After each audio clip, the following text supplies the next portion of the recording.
राम राम शेतकरी बंधूंनो. खरीप असो वा रब्बी, हंगाम कोणताही असो, पेरणीपूर्वी सगळ्यात महत्त्वाचा प्रश्न असतो, बियाणे दर्जेदार आहे का? ते शेतात नीट उगवेल का? काळजी करू नका. राज्य शासनाच्या प्रयोगशाळेत तुम्ही फक्त 40 रुपये प्रति नमुना देऊन चाचणी करू शकता.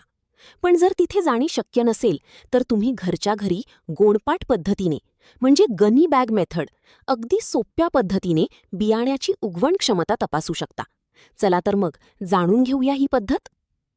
या चाचणीसाठी आपल्याला खूप काही सामान लागत नाही. त्यासाठी कोणत्या गोष्टीची गरज आहे ते पाहूया. 1. स्वच्छ गोणपाट, ज्यूट बॅग किंवा वर्तमानपत्र, पेपर. 2. ज्या पिकाची चाचणी करायची आहे त्याचे 100 बियाणे. 3.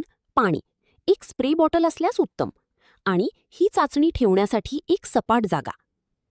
आता नीट लक्ष देऊन बघा, प्रक्रिया खूप सोपी आहे. सर्वात आधी गोणपाट स्वच्छ धुवून घ्या आणि पाण्यात भिजवून ओलसर करा. जर वर्तमानपत्र वापरत असाल तर त्याचे 2 ते 3 थर दुमडून ओले करून घ्या. त्यानंतर या ओल्या गोणपाटावर बरोबर 100 बियाणे समान अंतरावर ओळीत ठेवा. स्क्रीनवर बियाणे मांडताना दाखवणे. त्यानंतर बियाणे मांडून झाल्यावर त्यावर दुसरे एक ओले गोणपाट किंवा वर्तमानपत्र टाकून ते व्यवस्थित झाकून घ्या. त्यानंतर आता ही संपूर्ण गोणपाट सावलीत आणि हवेशीर ठिकाणी ठेवा.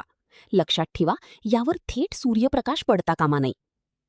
त्यानंतर सर्वात महत्त्वाचे म्हणजे रोज यावर थोडे थोडे पाणी शिंपडून ओलसरपणा कायम ठेवा. पण हो, पाणी साचून राहू देऊ नका, नाहीतर बिया सडून जातील. साधारण 5 ते 7 दिवसांनी हे गोणपाट उघडून बघा. वेगवेगळ्या पिकानुसार हा काळ बदलू शकतो. जसे की कापसाला 12 दिवस, तर गहू आणि सोयाबीनला साधारण 8 दिवस लागतात. निकाल काढणे अगदी सोपे आहे. जेवढ्या बियांना छान मुळे आणि अंकुर आले आहेत, तेवढी उगवलेली बियाणे मोजून घ्या. गणित अगदी सरळ आहे. म्हणजेच जर आपण ठेवलेल्या 100 बियांपैकी 85 बियाणे व्यवस्थित उगवले असतील, तर तुमच्या बियाण्याची उगवण क्षमता 85% आहे असे समजावे. शेतकरी बंधूंनो, ही चाचणी करताना 3 गोष्टी नेहमी लक्षात ठेवा. बुरशी येऊ नये म्हणून स्वच्छता बाळगा. गोणपाट फक्त ओलसर ठेवा, चिखल करू नका. चाचणी नेहमी सावलीतच करा. तर शेतकरी मित्रांनो, तुम्हीही अशी चाचणी करा आणि आपला खर्च व कष्ट वाचवा. व्हिडिओ आवडला असल्यास लाईक आणि शेअर नक्की करा. धन्यवाद.